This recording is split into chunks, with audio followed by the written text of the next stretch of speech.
Hello guys, মুভির শুরুতেই Jack নামের ছেলেটি তার ল্যাপটপ থেকে তার অ্যারোটি বাইরের জগতে চলে আসে আর সে তার অফিস কলিগের প্রাইভেট পার্টের মধ্যে ঢুকিয়ে দেয়। এরপর সে অ্যারোটিকে কন্ট্রোল করার জন্য তার ল্যাপটপের স্ক্রিনে টাচ করতে লাগে আর অফিস কলিগ যার নাম আলিটা তার রোম্যান্স করার ফিলিং জেগে যায়। জ্যাক তার ল্যাপটপের স্ক্রিনে বারবার টাচ করতে লাগে। এরপর সে অ্যারোটিকে সেখান থেকে নিয়ে চলে আসে আর এদিক ওদিক ভালো করে দেখতে লাগে যে কেউ তাকে দেখছে না তো। এরপর সে টেবিলে রাখা কফি কাপের পর অ্যারোটি দিয়ে টাচ করে, যার ফলে কাপটি পড়ে যায়। সবাই তার দিকে দেখতে লাগে যে কি হলো। এবার সে তার অফিস কলিগের কাছে আস্তে আস্তে করে অ্যারোটি নিয়ে যায়। তার বস তো কাজে ব্যস্ত ছিল। এরপর সে অ্যারোটি আস্তে আস্তে করে তার বসের প্রাইভেট পার্টির কাছে নিয়ে যায়। আস্তে আস্তে করে অ্যারোটি সে তার প্রাইভেট পার্টির ভিতরে ঢুকিয়ে দেয় আর সে তার ল্যাপটপ স্ক্রিনে টাচ করে, যার ফলে তার বসের কি যেন ফিল হতে লাগে। জ্যাক চুপচাপ সে তার আঙুল দিয়ে তার ল্যাপটপ স্ক্রিনে ঘষতে লাগে আর তার বসের ফিলিং ততটা জাগতে শুরু হয়। এমনি কিছুক্ষণ হওয়ার পর তার বস এর আর কন্ট্রোল হচ্ছিল না। সে কি করবে বুঝে উঠতে পারছিল না। সে উত্তেজনায় তার গগলসটি খুলে ফেলে আর সে তার মাথায় হাত দিতে লাগে। তার রোম্যান্স করার ফিলিংস এতটা জেগে গেছে যে সে তার শার্টের বাটনটিও খুলে ফেলে দেয়। অন্যদিকে জ্যাক তার ল্যাপটপটি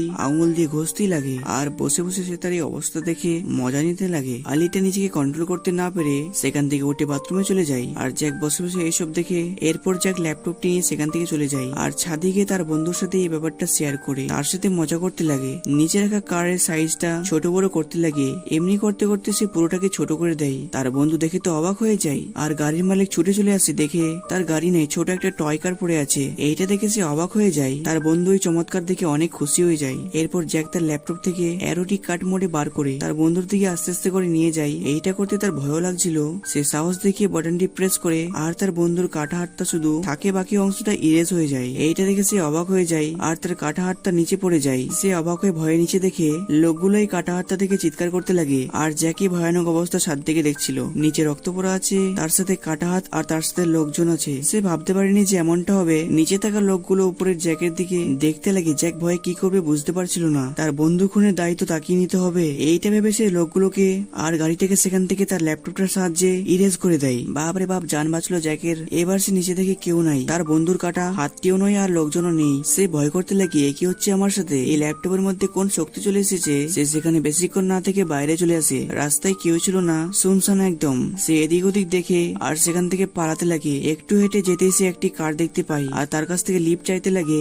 গাড়িটি থামানোর পর তাকে একটু লিফট দিতে বলে, কিন্তু সে তাকে লিফট দিতে মানা করে দেয় আর সে সেখান থেকে চলে যায়। এরপর জ্যাকও সেখান থেকে চলে যেতে লাগে। সিন শিফট হয়ে আর আমরা জ্যাককে হেঁটে আসতে দেখি। একটু দূরে আসতে না আসতে সে একটি বিশাল বড় অ্যারো দেখতে পায় আর সে ভয়ে এদিক ওদিক দেখতে লাগে আর তার পায়ের পাশে অনেক বড় অ্যারোটি আছে। অ্যারোটি আস্তে আস্তে করে তারপর চলে আসে। জ্যাক এত বড় অ্যারোটি দেখে ভাবতে লেগেছে আমার সাথে যে কি হবে।